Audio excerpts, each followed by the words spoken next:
Olá pessoal, hoje nós vamos estudar processo penal. Meu nome é Magda, vou ver com vocês processo penal, mais especificamente hoje a teoria geral dos recursos no processo penal. E primeira coisa, antes da gente começar a ver como que funcionam os recursos, eu preciso perguntar para vocês, o que é um recurso? Um recurso que dentro do processo penal é um instrumento de impugnação de decisões. Esse instrumento, ele é voluntário, ele depende da manifestação das partes para que ele possa existir. Por isso a gente fala instrumento processual voluntário de impugnação das decisões. O recurso, além de ser um instrumento voluntário, ou seja, que depende da manifestação das partes para existir, ele deve ser interposto no prazo previsto em lei. Cada recurso ele vai trazer um prazo específico de interposição, de oposição, e a gente vai ter que respeitar esse prazo aqui. Então, por isso que a gente fala que os recursos devem ser utilizados antes da preclusão, porque eu tenho que respeitar os prazos que estão previstos em lei. Além disso, para falar em recursos dentro do processo penal, eu preciso entender que esses recursos têm que estar previstos em lei. Eles têm que ter previsão legal. O recurso tem que estar lá no Código de Processo Penal, na legislação penal extravagante. Eu não posso criar um recurso. Determinada decisão não aceita um recurso, vou inventar um recurso novo. Não. Esse recurso ele já tem que ter previsão legal. E além disso, o recurso ele existe na mesma relação jurídica do processo. Vejam que com o recurso eu não vou formar um novo processo, mas eu vou estender aquela relação jurídica já existente. Então, o recurso ele não dá uma nova ação, ele simplesmente estende aquela relação. E qual que é o objetivo do recurso? É modificar uma decisão. Ele tem essa finalidade de alterar uma decisão anterior. Então, o conceito básico de recurso é esse aqui. É um instrumento processual voluntário, depende da manifestação das partes, de impugnação das decisões judiciais, previsto em lei, tem que ter previsão legal desse recurso, utilizado antes da preclusão, ou seja, tem um prazo para interpor esse recurso, e na mesma relação jurídica. Eu não vou formar uma nova relação. Objetivando a reforma, a invalidação, a integração ou esclarecimento dessa decisão. Ou seja, você busca modificar aquela decisão anterior. Tudo bem? Quais que são os fundamentos para a existência do recurso aqui no processo penal? Por que existem os recursos no processo penal? Primeiro fundamento, falibilidade humana. O juiz, ele pode errar. O juiz, ele é um humano como a gente. Então, pode acontecer dele errar nas suas decisões.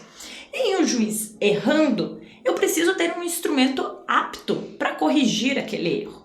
Então, primeiro fundamento é a falibilidade humana. É o juiz que ele pode errar, eu tenho que ter um instrumento para combater esse erro.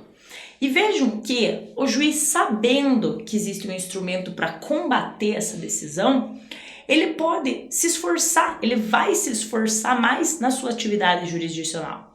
Nenhum juiz gosta de que todas as suas decisões venham ser impugnadas mediante recurso. Então, além da falibilidade humana, que o juiz pode errar, o recurso ele serve também para melhorar a atividade jurisdicional.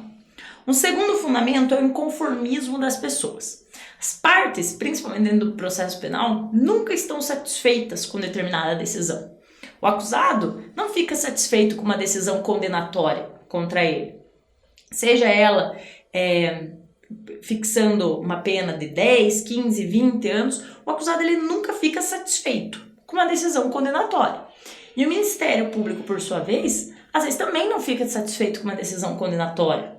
Menos ainda no caso de uma decisão absolutória, quando ele buscava a condenação do acusado. Então, um segundo fundamento dos recursos é o inconformismo das partes. Vejam que as partes elas não ficam satisfeitas sempre com a decisão que foi tomada. E o terceiro fundamento é o duplo grau de jurisdição. O duplo grau de jurisdição permite que eu faça a reanálise integral daquela decisão, de toda a matéria fático-probatória e da matéria de direito.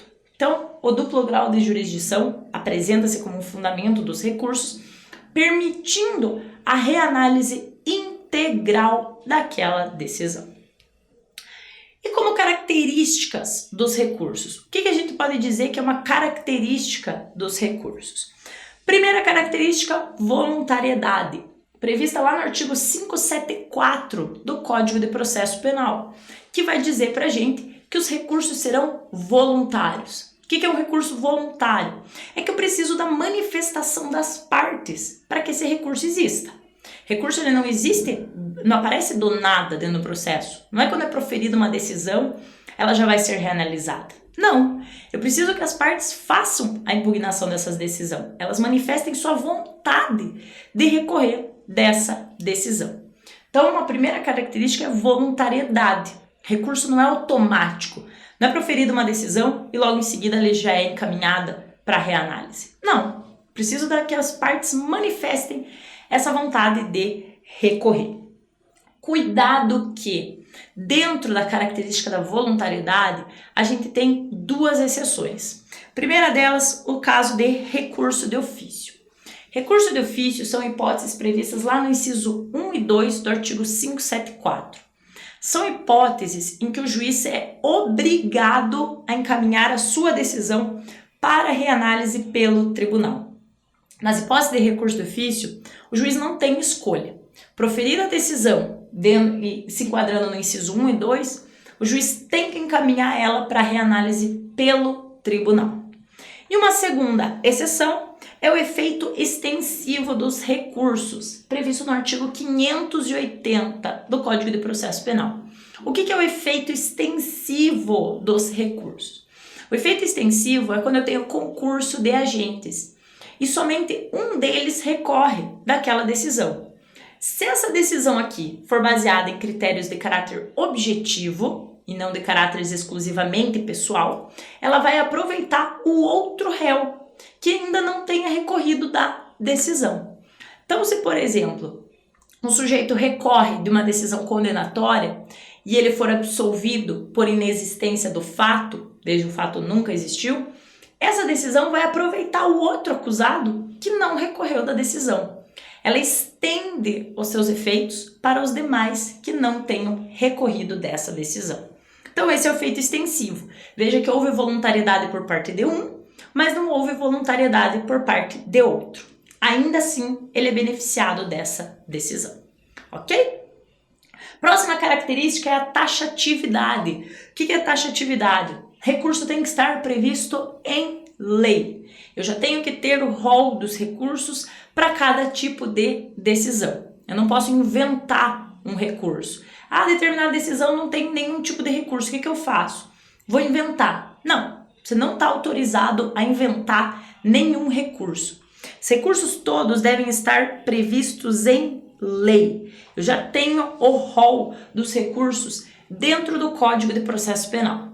E lembrem que somente lei federal pode criar recursos. Não pode, por exemplo, um prefeito querer inventar um recurso aqui para o processo penal. Achar que, vamos inventar um novo recurso. Ele não está autorizado. Uma próxima característica é a unirrecorribilidade das decisões. Para cada decisão, eu tenho um tipo de recurso. Não pode ter uma decisão e eu utilizar todos os recursos contra essa decisão. Falando, vamos entrar com todos os recursos, um vai funcionar. Não. Cada decisão vai admitir um tipo de recurso. Então, para cada decisão, um recurso. Unirrecorribilidade das decisões. Aqui, a gente tem uma exceção com os recursos especial, saiu 2 Es, e o recurso extraordinário. Porque de acórdons, eu posso usar o recurso especial e o recurso extraordinário ao mesmo tempo. O mesmo acórdão pode ser atacado por esses 2 recursos. Recurso especial para o STJ, recurso extraordinário para o STF. Esses 2 aqui são uma exceção ao princípio da unirrecorribilidade dos recursos. Ok com as características dos recursos? Voluntariedade, taxatividade e unirrecorribilidade. Seguindo ainda, a gente tem que trabalhar com os princípios aplicáveis à teoria geral dos recursos. Quais princípios se aplicam aqui para o estudo dos recursos? Primeiro deles, duplo grau de jurisdição, que também é um dos fundamentos dos recursos. Acabei de falar para vocês que o duplo grau é um dos fundamentos, mas ele também se apresenta aqui como um princípio aplicado à teoria geral dos recursos. E o que é o duplo grau de jurisdição?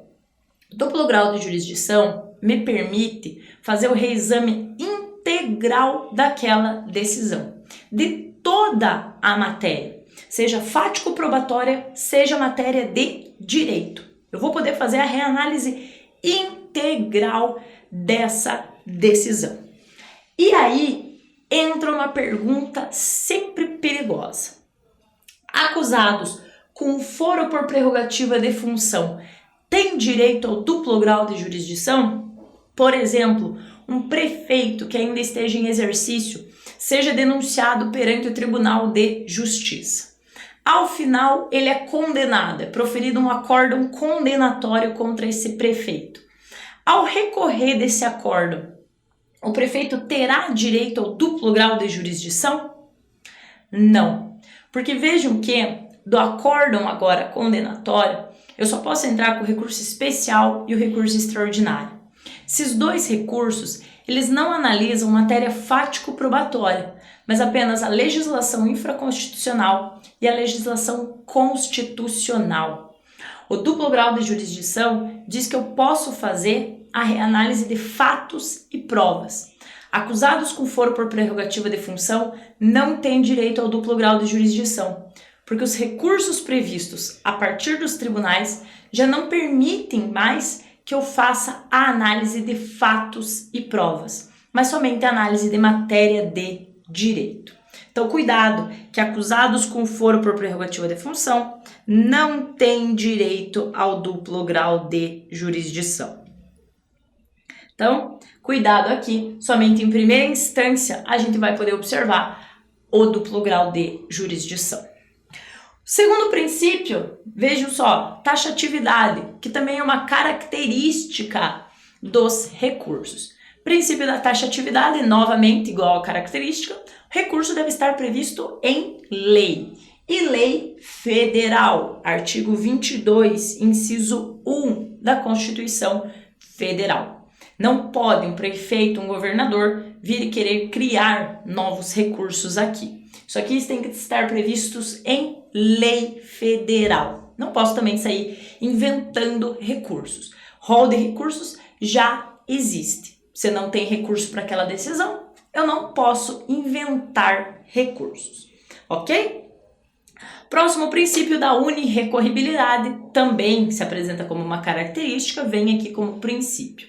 Para cada tipo de decisão, eu tenho um recurso cabível, exceto no caso, claro, das possibilidades de recurso especial e recurso extraordinário.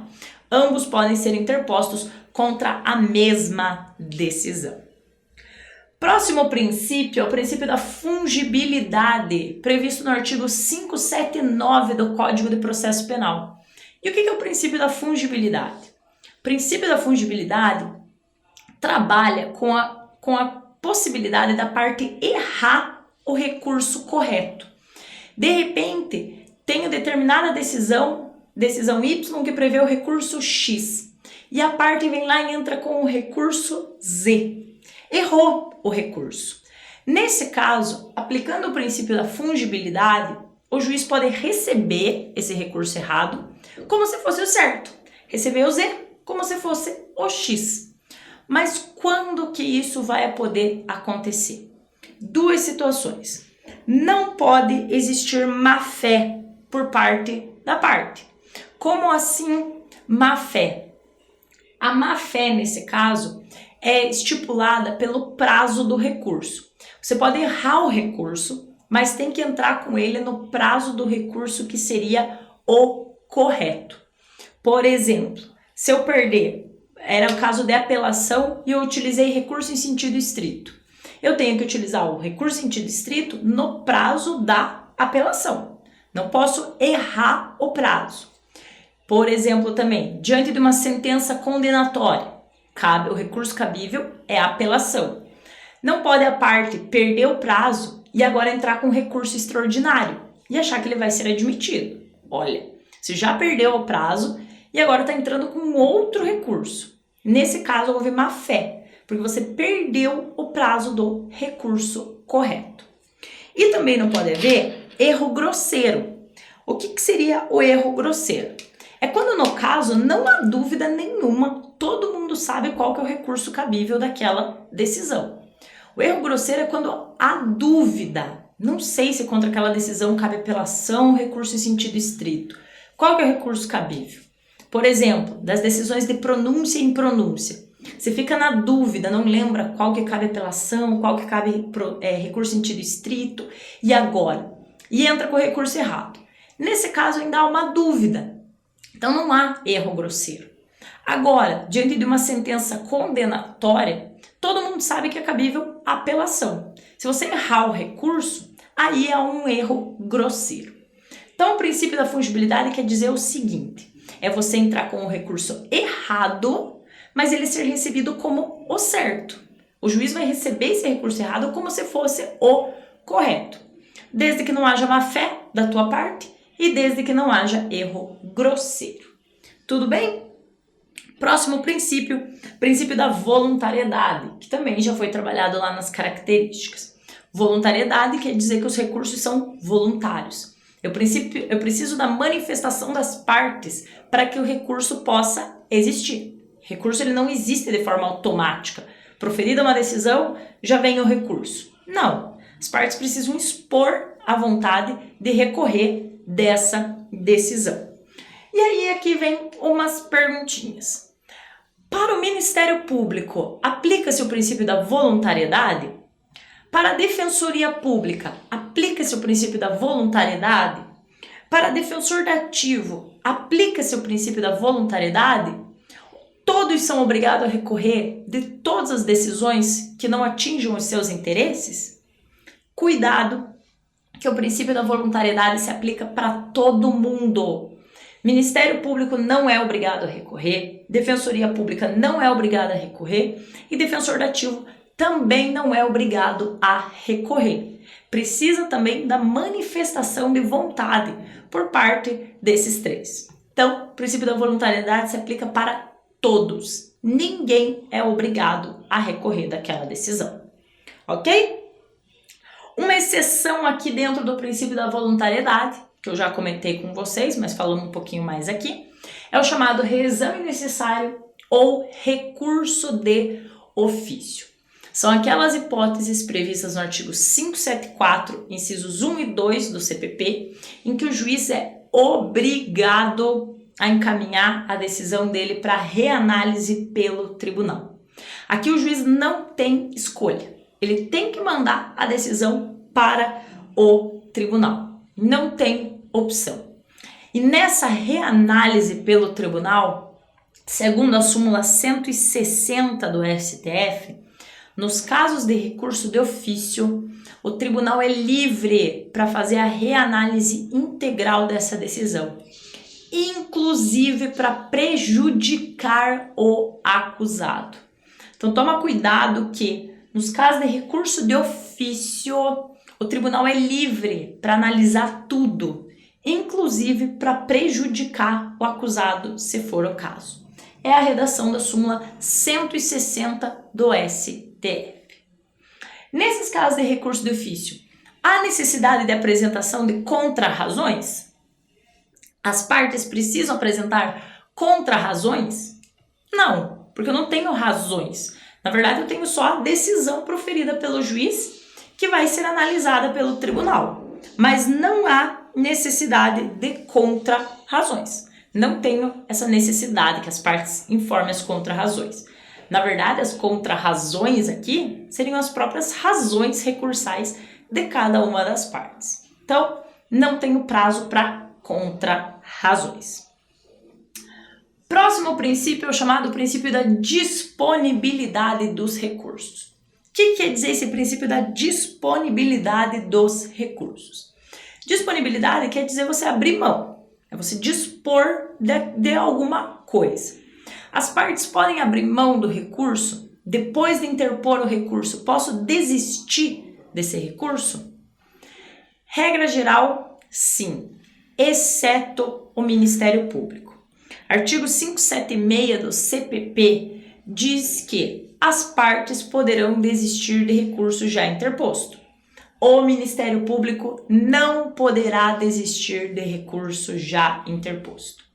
Vejam então que o Ministério Público não é obrigado a recorrer. Se não quiser recorrer daquela decisão, tudo bem, tranquilo. Mas uma vez que tenha recorrido da decisão, não pode desistir do recurso que haja interposto. Então, a disponibilidade quer dizer, você pode desistir do recurso que interpôs, porém, o Ministério Público não pode desistir. Não é obrigado a recorrer, mas se recorrer, não vai poder desistir desse recurso. Ok? Próximo princípio, princípio da non reformatio impeius, previsto lá no artigo 617 do CPP e também de novo na súmula 160 do STF. O que quer dizer o princípio da non reformatio impeius? Diante de um recurso exclusivo, marquem essa palavra aqui, exclusivo. Diante de um recurso exclusivo da defesa, o tribunal não pode piorar a situação do acusado. Por exemplo, tem uma sentença condenatória, pena fixada em 5 anos. Somente a defesa recorre. O Ministério Público concordou com essa decisão. Se a defesa recorrer dessa decisão, lá no tribunal, o tribunal não pode fixar a pena do sujeito agora em 6 anos. De repente visualizou uma condição ali que pode aumentar a pena, ele não pode piorar a pena do acusado. Pode manter os 5, pode melhorar, pode até absolver, mas não vai poder piorar a situação do acusado. Então, diante de recurso exclusivo da defesa, a situação do acusado não poderá ser piorada. E aí esse princípio aqui, ele se subdivide em diversas questões aqui, vai se subdividindo. A primeira delas é a chamada non reformatio impeius direta. O que quer dizer o princípio da non reformatio impeius direta? É que nesse caso, diretamente, o tribunal não pode piorar a situação do acusado.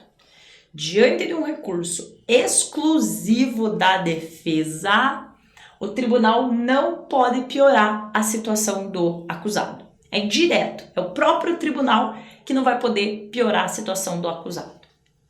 Por sua vez, a non reformatio impeius indireta quer dizer que, se houver recurso exclusivo da defesa e lá no tribunal o processo vier a ser anulado, devolve-se para o juiz de primeira instância.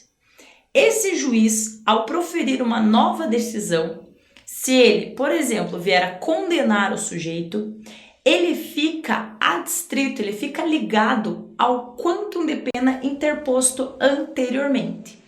Se antes ele fixou uma pena de 5 anos, somente o acusado recorreu, o Ministério Público se deu por satisfeito, acusado recorreu, lá no tribunal anularam, volta o processo, uma nova sentença vai ser proferida, o juiz não pode proferir uma sentença acima de 5 anos.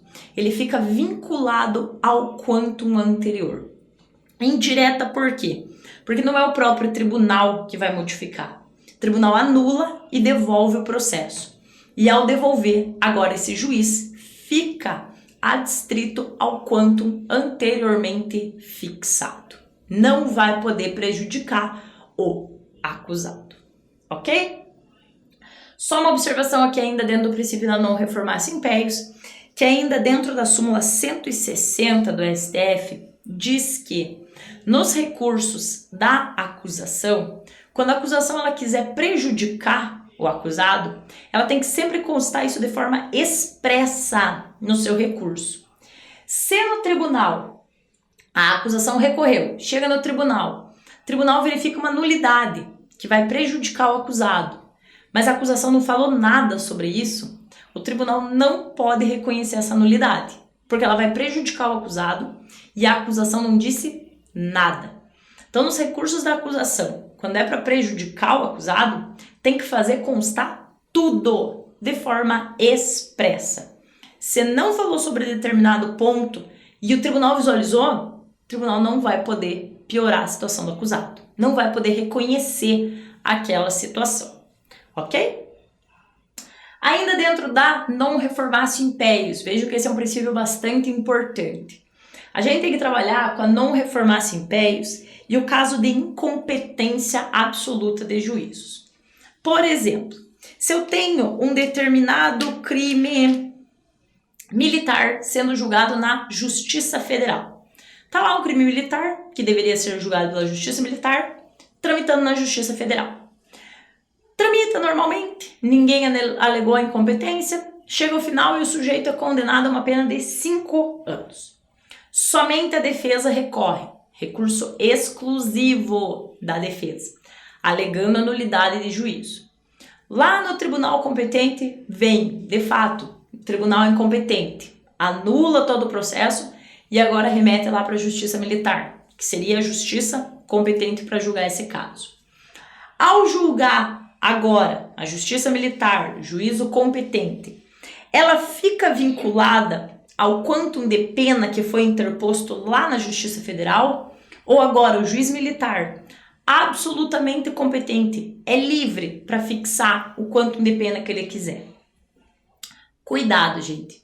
Como eu tenho recurso exclusivo da defesa, aqui na doutrina e na jurisprudência, de forma majoritária, já se admite que o juiz agora, absolutamente competente, fica vinculado ao quantum interposto lá no juízo absolutamente incompetente.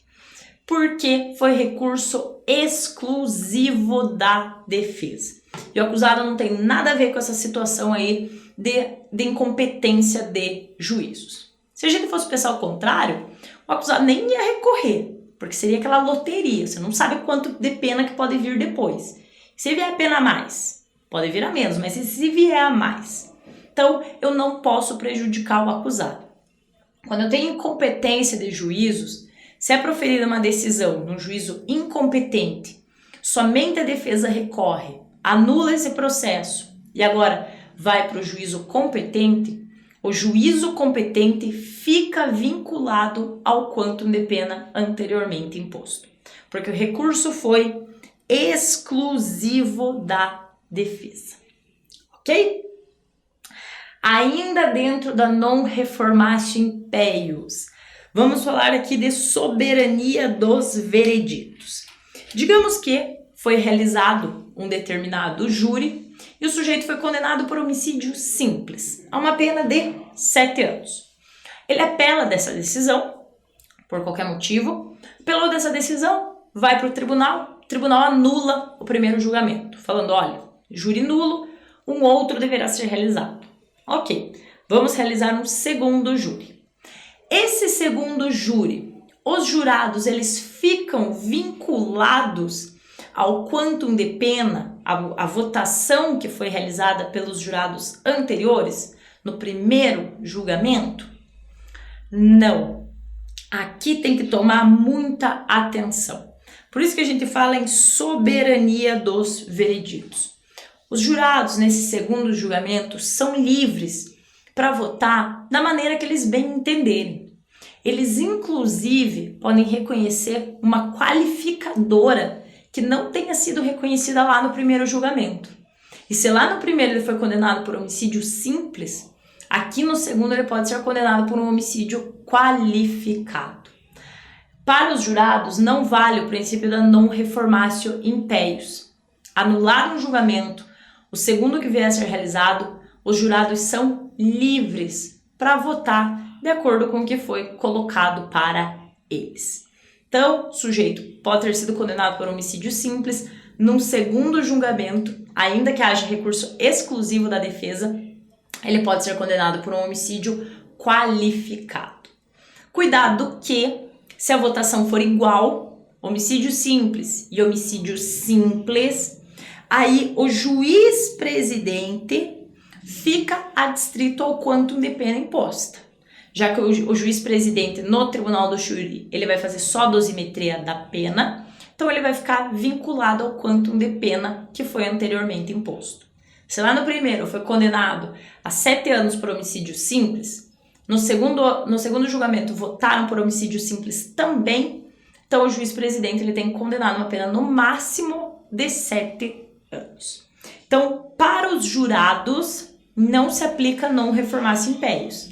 Eles são livres para votar como bem quiser. Agora, se a votação for igual, aí o princípio se aplica ao juiz presidente. Ele não pode extrapolar a pena anteriormente imposta. Ok?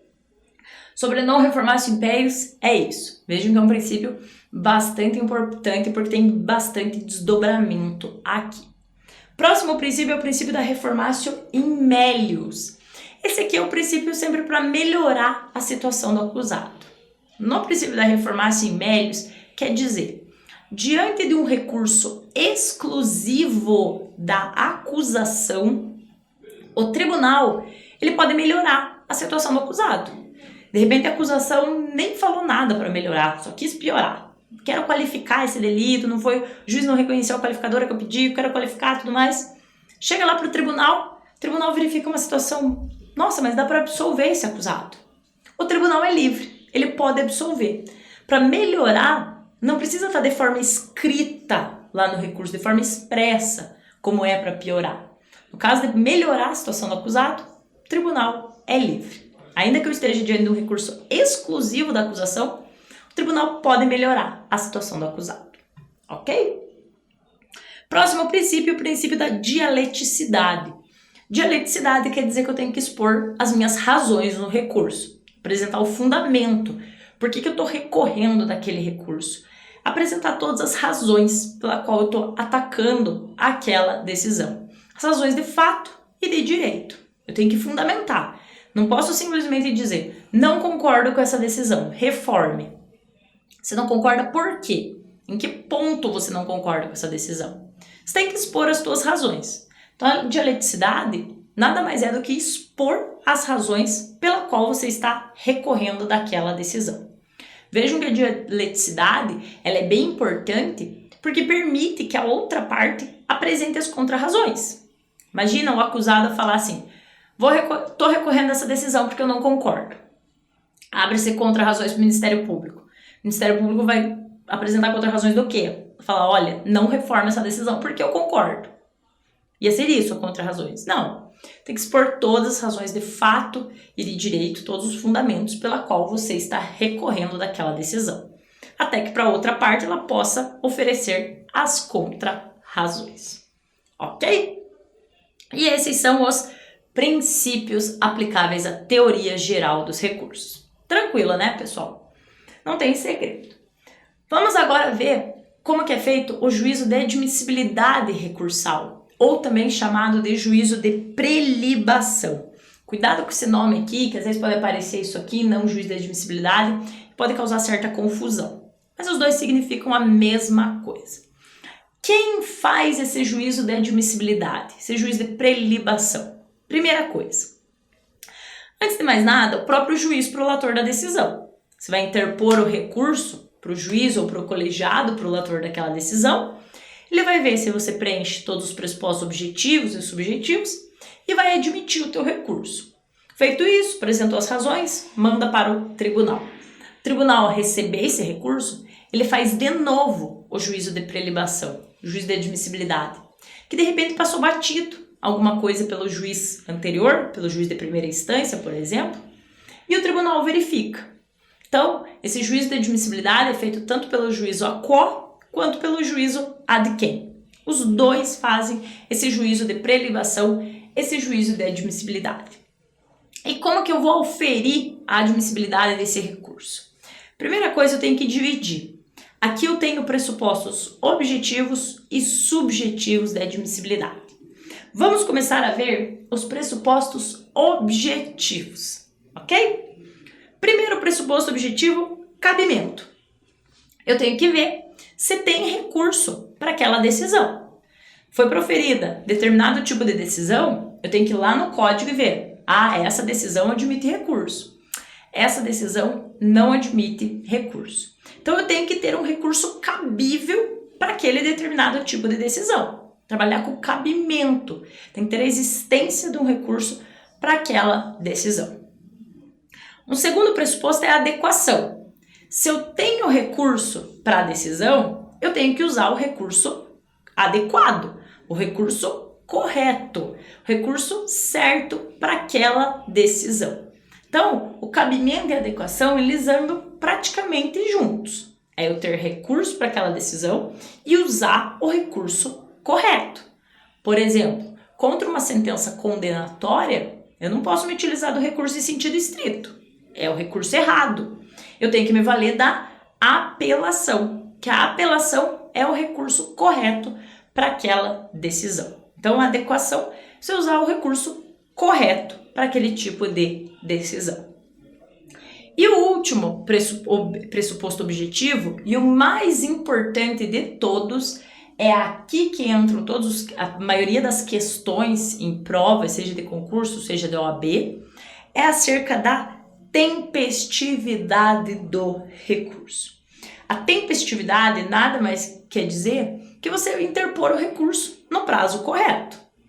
A lei, o Código de Processo Penal vai trazer os recursos e vai dizer o prazo em que eles deverão ser interpostos. Então eu tenho que respeitar esse prazo para que não ocorra a intempestividade do recurso.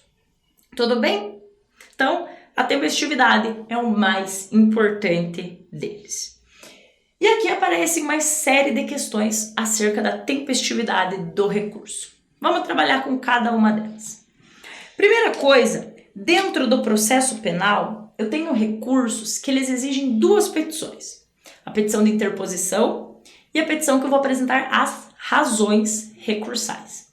Petição de interposição nada mais é você manifestar o desejo de recorrer daquela decisão. Falar, olha, não concordo com a sentença condenatória que condenou o sujeito a pena de 5 anos e por isso venho interpor apelação, cujas razões serão apresentadas no prazo oportuno.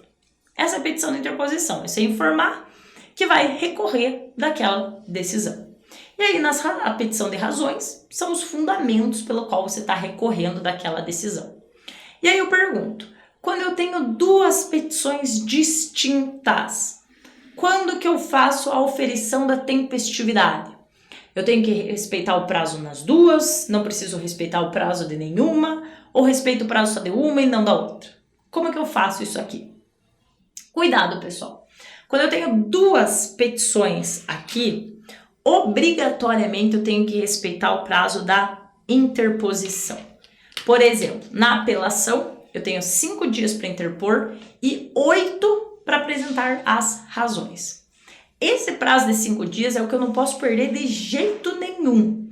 Tenho que fazer a interposição da petição nesse prazo de 5 dias. As razões que deverão ser apresentadas, claro, preferencialmente no prazo de 8 dias, doutrina majoritária e a própria jurisprudência já se manifestaram no sentido que o prazo de razões é uma mera irregularidade, caso você venha perder esse prazo de 8 dias, que não seria intempestivo caso você apresentasse suas razões no 9º dia, por exemplo. Seria uma mera irregularidade, mas não seria esse motivo pelo qual o seu recurso não seria aceito. Então, quando eu tenho duas petições, eu tenho que respeitar o prazo da interposição. A apresentação de razões fora do prazo constitui mera irregularidade e não seria caso de intempestividade, ok? Próximas questões ainda dentro da tempestividade que a gente precisa trabalhar é com a questão do início do prazo recursal. E a contagem do prazo recursal dentro do processo penal está lá no artigo 798 do nosso Código. Primeira coisa, quando que eu começo a contar o prazo? Como que eu faço a contagem do prazo dentro do processo penal? Prazos processuais Você exclui o dia do começo e inclui o dia do final. Se cair em final de semana ou em feriado, prorroga para o próximo dia útil. Mas para contagem de prazos, exclui-se o primeiro dia e inclui o último dia. Segundo o artigo 798. Prazo no processo penal. Ele começa a contar da data da intimação ou da data da juntada do mandado aos autos. Por exemplo, se eu vou fazer a intimação do acusado, mandei lá via oficial de justiça, mandado de intimação. O prazo começa a contar a partir do momento que eu intimei o acusado, ou eu tenho que esperar o oficial de justiça juntar o mandado aos autos para aí sim eu dar início ao prazo recursal. Súmula 710 do STF diz que o prazo iniciará da data da intimação. Não espera juntar mandado nos autos, porque senão você vai perder o prazo. No processo penal, o prazo conta da intimação. O sujeito foi intimado, já dá início ao prazo recursal. Pouco importa a data que foi juntado depois o mandado de intimação. Ok? Quando a intimação for na sexta-feira, claro, o prazo inicia-se na segunda. Você não vai começar a contar o prazo já no sábado nem no domingo. Quando a intimação ela ocorrer na sexta, você exclui a sexta-feira e começa pelo próximo dia útil. Já começa na segunda-feira. Se na segunda-feira for feriado, começa na terça-feira o prazo.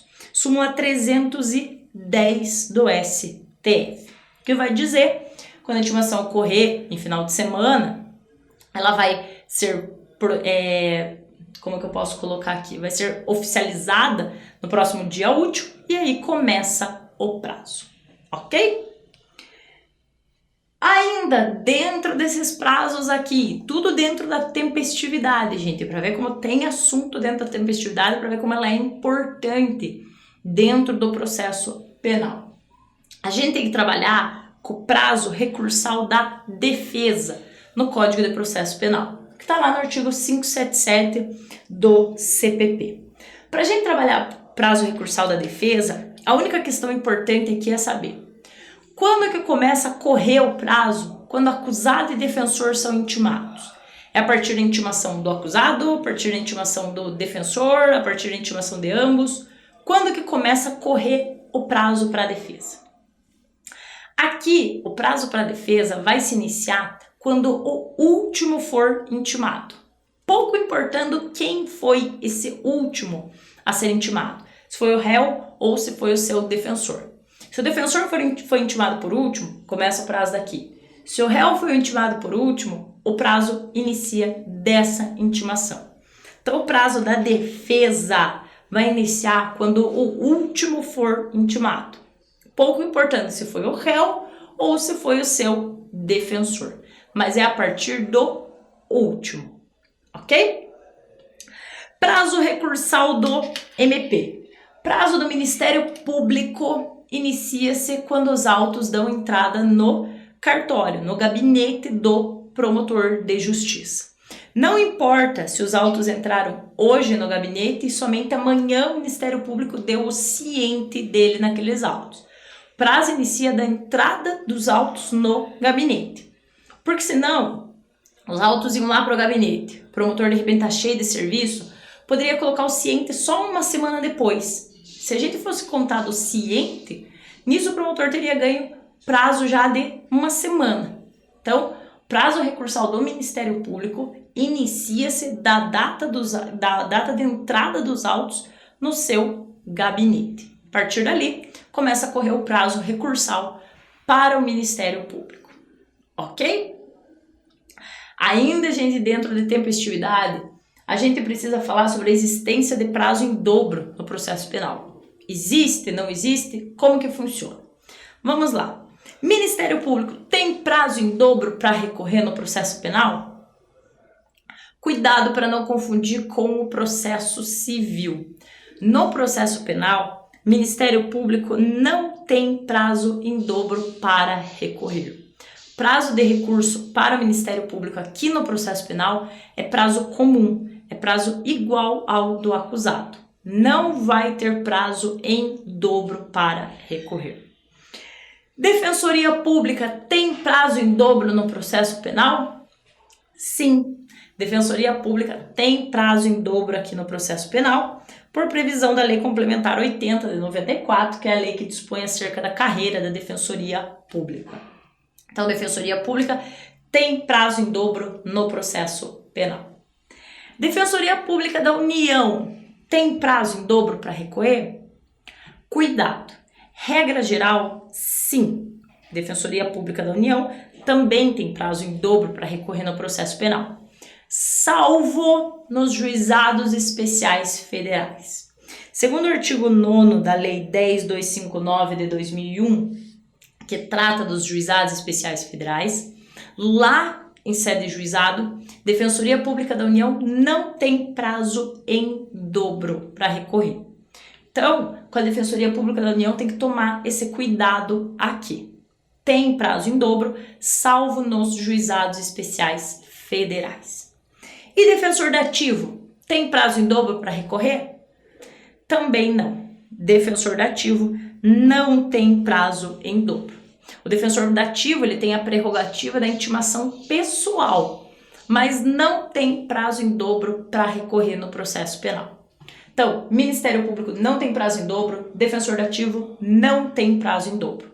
As defensorias, sim, cuidado somente com a Defensoria Pública da União, no caso dos juizados especiais federais, ok? Fechamos os pressupostos objetivos. Veja que foi bastante coisa, mas principalmente sobre tempestividade. Tem que tomar bastante cuidado com essa questão da tempestividade.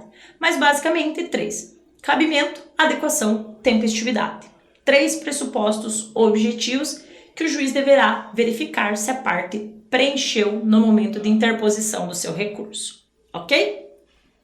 Quais são os pressupostos subjetivos para a interposição do recurso, para que eu faça esse juízo de admissibilidade? 2 pressupostos subjetivos. Primeiro, legitimidade recursal. Você tem que ser parte legítima para interpor um recurso. Isso está lá no artigo 577 caput do Código de Processo Penal, que vai falar que são as partes dentro do processo. É o acusado, é o defensor, é o Ministério Público. São partes legítimas para interpor recurso no processo penal. Tem legitimidade para interpor o recurso. A questão em que entra aqui e que pega bastante gente é em respeito ao assistente de acusação. Quem que é o assistente de acusação? O assistente de acusação geralmente é o ofendido ou seu representante legal. Claro, ambos representados por pessoa tecnicamente habilitada. É o advogado que vai lá representando a vítima ou o representante legal da vítima. Esse é o assistente de acusação. Em questão de recursos, o assistente de acusação ele tem uma atuação restrita e subsidiária. Restrita por quê? Porque o assistente de acusação não é de todo e qualquer caso que ele vai poder interpor recurso. São hipóteses restritas que o próprio código já traz pra gente, falando, olha, nesses casos o assistente pode, nos demais não está permitido. E subsidiária. Subsidiária por quê? Porque o assistente depende da inércia do Ministério Público. O Ministério Público se manteve inerte, aí sim entra o assistente de acusação. Então, quais são as hipóteses que o assistente de acusação pode recorrer no processo penal? Quais são essas hipóteses restritas que permitem que o assistente de acusação interponha um recurso no processo penal? Essas hipóteses estão lá no 584, parágrafo 1º, e 598 do Código de Processo Penal. E basicamente, 4 hipóteses em que o assistente de acusação pode recorrer. Recurso em sentido estrito contra a decisão que extingue a punibilidade do acusado, apelação contra impronúncia, apelação contra absolvição própria ou imprópria e a apelação contra a absolvição sumária. São essas 4 hipóteses que o assistente de acusação pode recorrer no processo penal. Recurso em sentido estrito contra a extinção da punibilidade, apelação contra a impronúncia, apelação contra a absolvição e apelação contra a absolvição sumária. São essas 4 hipóteses permitidas pelo Código.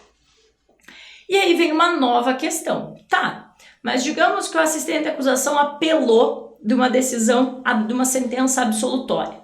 Foi lá a apelação dele para o tribunal e ao ser analisada pelo tribunal, essa apelação não foi dado provimento. Foi negada a apelação do assistente de acusação. Aí acabou por aí os recursos dele? Quer dizer que ele não pode ir para o STJ, para o STF? Não pode recorrer de forma extraordinária? Nesse caso, a gente tem que prestar atenção na redação da súmula 210 do STF, 210 do STF. Súmula 210 do STF diz que o assistente vai poder sim utilizar o recurso especial e o recurso extraordinário, desde que esses recursos sejam um prolongamento do recurso anterior. Como assim? Se ele apelou de uma sentença absolutória e essa apelação foi negada pelo tribunal, aí ele pode se valer do recurso especial e do recurso extraordinário, porque é uma continuação dessa apelação anteriormente interposta por ele. Então, quando for uma continuação, o assistente de acusação pode se valer dos chamados recursos extraordinários. Ok? Qual que é o prazo para o assistente de acusação recorrer? É o mesmo prazo das partes? É um prazo diferente? Qual que é o prazo do assistente? O prazo do assistente é diferente daquele prazo que está previsto em lei. Pode coincidir, mas na grande maioria acaba divergindo. Se o assistente de acusação ele já estiver habilitado no processo, o prazo para ele recorrer será de 5 dias. Prazo único. Ele não tem uma diferenciação aqui de prazos, mesmo que o recurso preveja isso. Prazo único de 5 dias para recorrer dessa decisão. Se ele ainda não estiver habilitado nos autos, ele terá um prazo de 15 dias para recorrer. Então, quando o assistente já está habilitado, 5 dias. Ainda não está habilitado, 15 dias para o assistente recorrer. E quando que começa a correr esse prazo? Logo depois que termina o prazo do Ministério Público. Lembrem que a atuação do assistente é subsidiária. Ele depende da inércia do Ministério Público. Terminou o prazo do Ministério Público, o Ministério Público não fez nada, inicia-se o prazo do assistente de acusação. Seja de 5, seja de 15 dias. Ok? Fechamos quanto à legitimidade. É o ponto que mais tem que ter cuidado, que é sobre o assistente de acusação. Já que sobre acusado e Ministério Público, a gente não tem muito problema. Segundo o pressuposto subjetivo, é o chamado interesse recursal, previsto lá no 577, parágrafo único do CPP, que diz que um recurso para que a parte possa recorrer de uma decisão, ela tem que ter interesse na reforma dessa decisão. Aqui no processo penal é um pouco complicado falar disso, porque a gente sempre vai ter um interesse. O acusado, por exemplo, ele tem interesse em modificar o fundamento de uma sentença absolutória própria. Ainda que ele tenha sido absolvido, mas ele pode ter interesse em modificar o fundamento da absolvição, para que essa absolvição faça coisa julgada lá no juízo civil e ele não seja obrigado a reparar o dano, por exemplo. O Ministério Público, ele tem interesse de recorrer de uma sentença condenatória. De repente ele acha que a pena foi muito baixa, ele quer recorrer para majorar a pena. Então as partes sempre vão ter um interesse aqui em recorrer. Às vezes a gente pode falar, o Ministério Público não tem interesse de recorrer de uma sentença condenatória. Tem sim. E o acusado também tem interesse de recorrer de uma sentença absolutória própria. Então o interesse, ele fica um pouco complicado aqui no processo penal. A gente sempre vai acabar tendo o interesse de recorrer das decisões. Ok? Fechamos os pressupostos de admissibilidade recursal. Vejam que entre objetivos e subjetivos são 5 pressupostos: cabimento, adequação, tempestividade, legitimidade e interesse. Preencheu esses 5 aqui, seu recurso ele será conhecido e encaminhado para o tribunal. Para a gente fechar essa parte ainda de pressupostos, tem duas questões que não podem acontecer para que o seu recurso ele seja, de fato, julgado pelo tribunal. E a primeira delas é sobre a ocorrência de fatos impeditivos. O que são fatos impeditivos? Esses fatos impeditivos, veja que eles já dizem impedem, eles impedem o quê? De você interpor o seu recurso. Eles acontecem antes da interposição do recurso. Então, os fatos impeditivos, eles acontecem antes. E se eles acontecerem, você não vai poder interpor o seu recurso. Primeiro fato impeditivo, renúncia. Você renunciou o direito de interpor um recurso. Falou expressamente nos autos, não vou recorrer dessa decisão. A renúncia, ela sempre deverá ser de forma expressa. E uma vez formalizada a renúncia, ela é irretratável. Então, a renúncia deverá ser de forma expressa e é irretratável. Quando, por exemplo, a decisão é proferida em audiência.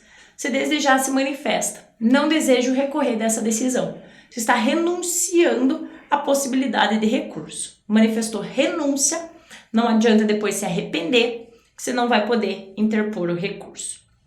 O segundo fato impeditivo é a preclusão. Preclusão nada mais é do que uma forma de renúncia também. Mas aqui você não fala nada. Você deixa o tempo transcorrer. Deixa o prazo do recurso correr e não faz nada. Se mantém inerte, não toma atitude nenhuma. Por exemplo, eu tenho 5 dias para interpor uma apelação. Deixo os 5 dias correr. Não faço nada. Não interponho apelação. Deixou o prazo correr, ocorre a preclusão. Então, é um fato impeditivo. Deixei o prazo correr. Quero interpor o recurso no 6º dia. Posso? Não posso mais. Já ocorreu a preclusão. Então, também não pode ocorrer esses fatos impeditivos. Uma vez que eles ocorram, você já não vai mais poder valer do seu recurso.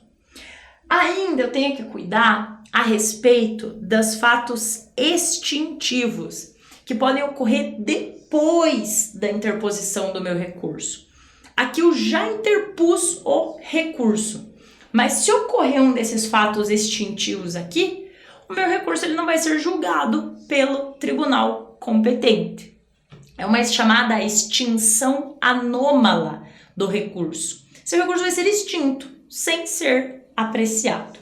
E também 2 causas extintivas aqui. Primeiro, a desistência.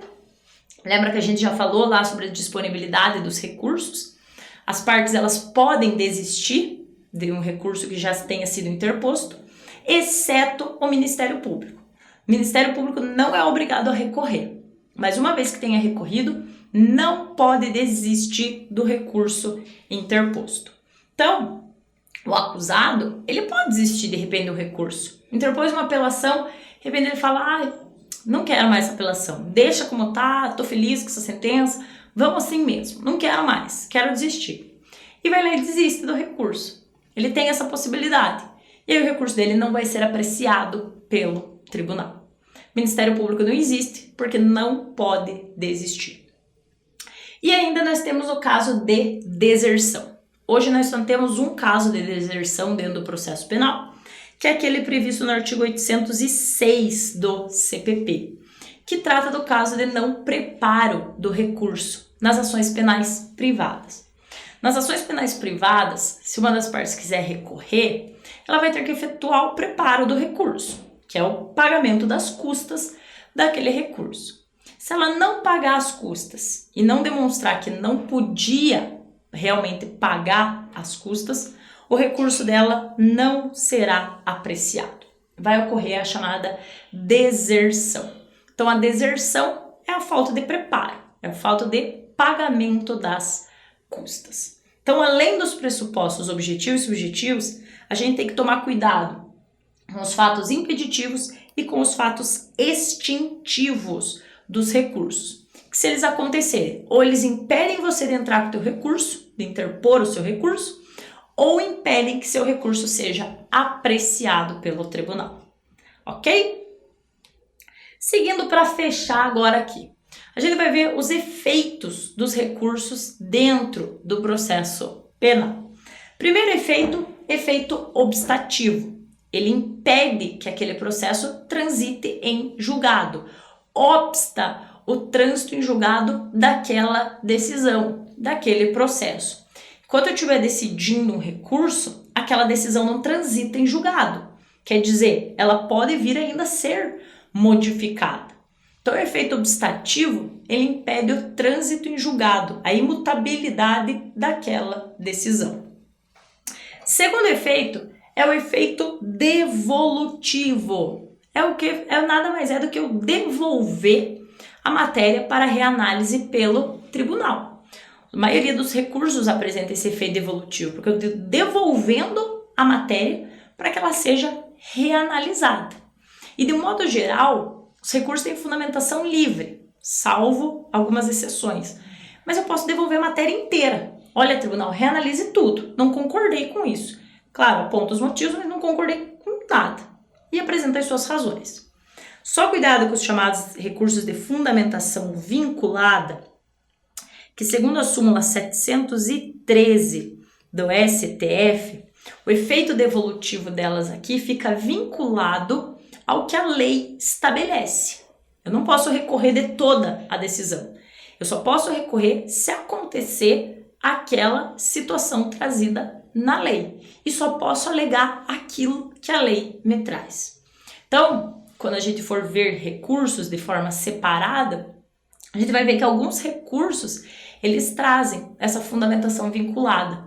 Eu fico adstrita às hipóteses que a lei me traz. Só posso alegar nulidade, só posso alegar erro na fixação da pena, só posso alegar erro na contradição entre a votação dos jurados e a decisão do juiz-presidente. Eu fico vinculada às hipóteses que a lei me traz. Então, o efeito devolutivo aqui, ele acaba sendo restrito às hipóteses que a lei me dá. Na maioria dos recursos, não. Eu posso devolver toda a matéria. Tenho ainda o efeito suspensivo. Alguns recursos, eles vão suspender que aquela decisão produza os seus efeitos, vão impedir que aquela decisão produza seus efeitos desde já. Enquanto eu estiver recorrendo daquela decisão, aquela decisão não vai produzir os seus efeitos. Os efeitos ficam suspensos em razão do recurso que eu estiver trabalhando. Próximo efeito é o chamado efeito regressivo, iterativo ou diferido. A gente pode encontrar esses três nomes por aí. Esse efeito está previsto lá no artigo 589 do CPP. E nada mais é do que um juízo de retratação. O próprio juiz prolator da decisão pode voltar atrás e modificar a sua decisão. Então, o efeito regressivo é um juízo de retratação. É o próprio juiz prolator da decisão. Antes de mandar esses autos para o tribunal, ele reforma a decisão. Ele volta atrás na sua decisão. Claro, a decisão final será do tribunal, mas ele já pode exercer um juízo de retratação. De repente ele verifica, realmente não era caso de eu proferir essa decisão. Exerce o juízo de retratação e volta atrás, regride naquela sua decisão. Temos ainda chamado o efeito extensivo, previsto lá no artigo 580 do CPP. O efeito extensivo, a gente falou no comecinho da aula, mas falamos aqui melhor, é quando eu tenho concurso de agentes na prática do delito. Tenho 2 ou mais acusados. E somente um deles recorre de eventual decisão que tenha sido proferida naquele processo. Se somente um deles recorre e essa decisão aqui no recurso é benéfica e é de questão de ordem objetiva, ela estende os seus efeitos para os demais que não tenham recorrido dessa decisão. Se essa decisão ela se baseou em caráter exclusivamente pessoal, por exemplo, a idade do sujeito, ela não pode estender os seus efeitos para os demais. Mas se essa decisão venha beneficiar o acusado e é baseada em critérios de ordem objetiva, ela vai estender os seus efeitos para os demais acusados, ainda que eles não tenham recorrido. Você estende os efeitos dessa decisão para os demais acusados. Esse é o efeito extensivo previsto lá no artigo 580 do Código de Processo Penal. Temos ainda o efeito substitutivo, que a decisão do tribunal ela vai substituir a decisão proferida anteriormente. Então, há uma substituição de decisões aqui, com a decisão a vir ser proferida em sede de recurso, se substitui a decisão anterior. E o último efeito translativo, que só existe no recurso de ofício. Esse efeito translativo, que só existe no recurso de ofício, quer dizer que o tribunal é livre para analisar toda a matéria. Pode reanalisar tudo de novo e, inclusive, aqui pode prejudicar o acusado. Então, o efeito translativo, o tribunal é livre para reanalisar tudo e, inclusive, para prejudicar o acusado. Ok, pessoal? Para fechar de vez essa teoria geral dos recursos, vejam que é bastante coisa para a gente trabalhar com recursos. Só falta a gente ver a questão do direito intertemporal e recurso. Digamos que, na data que eu pratiquei um delito, valia a lei X que previa o recurso de apelação para caso de uma sentença condenatória. No curso do processo, vem uma nova lei e muda esse recurso aqui. Na data que foi proferida a decisão e publicada, vem uma terceira lei e fala que agora vai ser recurso em sentido estrito para apelação. E no momento que eu vou interpor o recurso, vem uma nova lei e fala que agora o recurso será embargos de declaração. Na data que eu pratiquei o fato, era apelação. Na data da decisão e publicação, é recurso em sentido estrito. E na data que eu vou interpor o recurso, muda para embargos de declaração. E aí, o que eu faço se eu tiver essa sucessão de leis que tratam de recurso? Qual recurso que eu vou utilizar para recorrer daquela decisão? O que eu faço aqui? Escolho unidunité, qual for mais bonitinho, ou qual tiver mais prazo, ou qual parecer mais legal. O que eu uso aqui? Aqui, de forma majoritária, você vai aplicar a lei vigente na data da publicação da decisão. O recurso vigente na data da publicação será o recurso correto para você impugnar aquela decisão. Não usa a lei da data do fato, não usa a lei da data de interposição, mas a lei da data da publicação do seu recurso. Então, cuidado, que quando eu tiver sucessão de leis tratando de recurso, eu tenho que ver a lei vigente na data da publicação da decisão. É esse que será o recurso correto a ser utilizado. Por hoje é só, pessoal. Espero que tenham aproveitado a aula e tenham bons estudos.